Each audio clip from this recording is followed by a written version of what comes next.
This is a special edition of NBC Nightly News with Lester Holt. Good evening from Jordan. The standoff in neighboring Egypt that has raised the collective political blood pressure all across this region is showing more signs tonight of becoming an endurance contest between Hosni Mubarak and those demonstrators packed into central Cairo.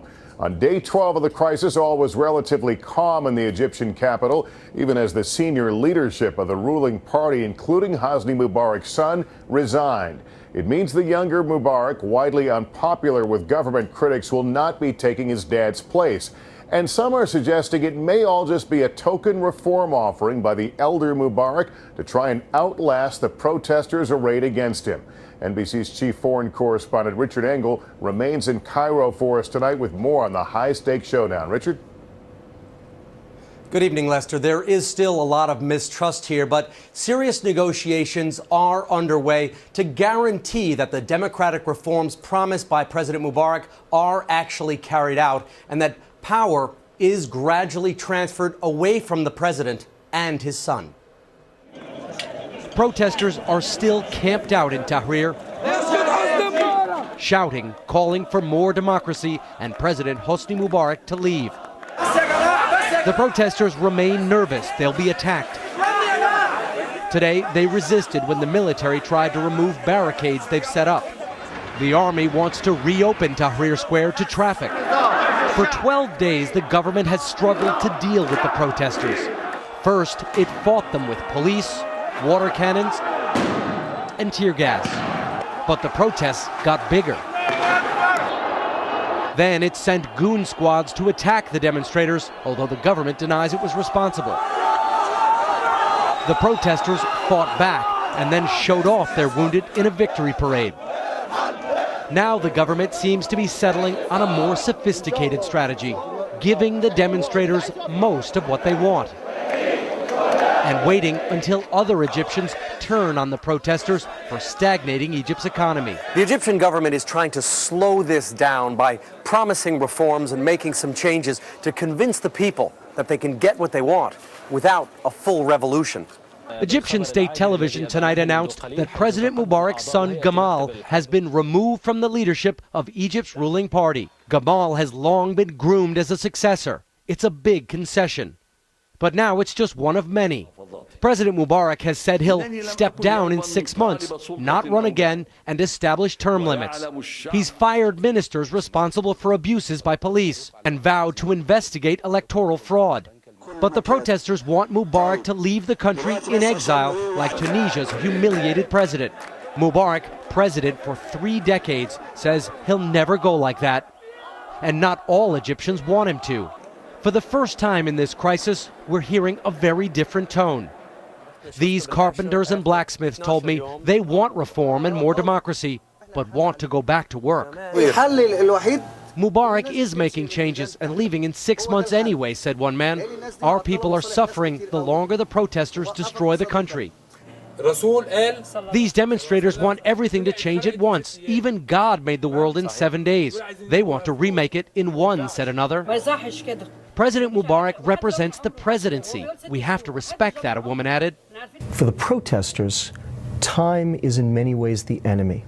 They've got to keep the international media spotlight on themselves. They've got to keep the regime's feet to the fire.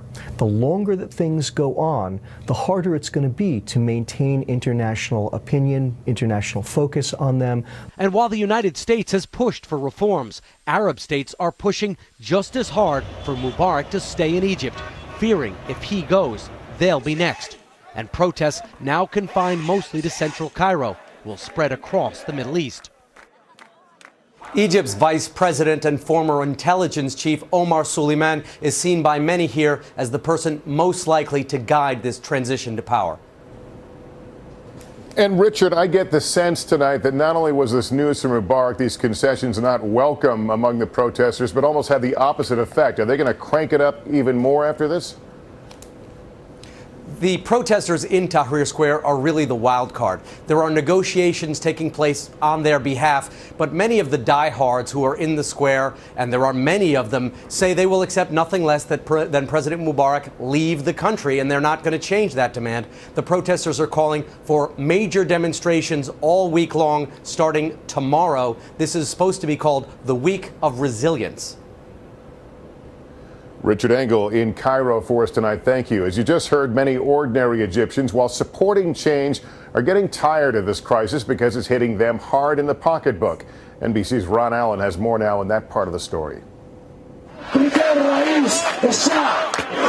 Every day, passion and energy fill Liberation Square, while at the same time, much of Egypt grinds to a halt. One stark example, the pyramids.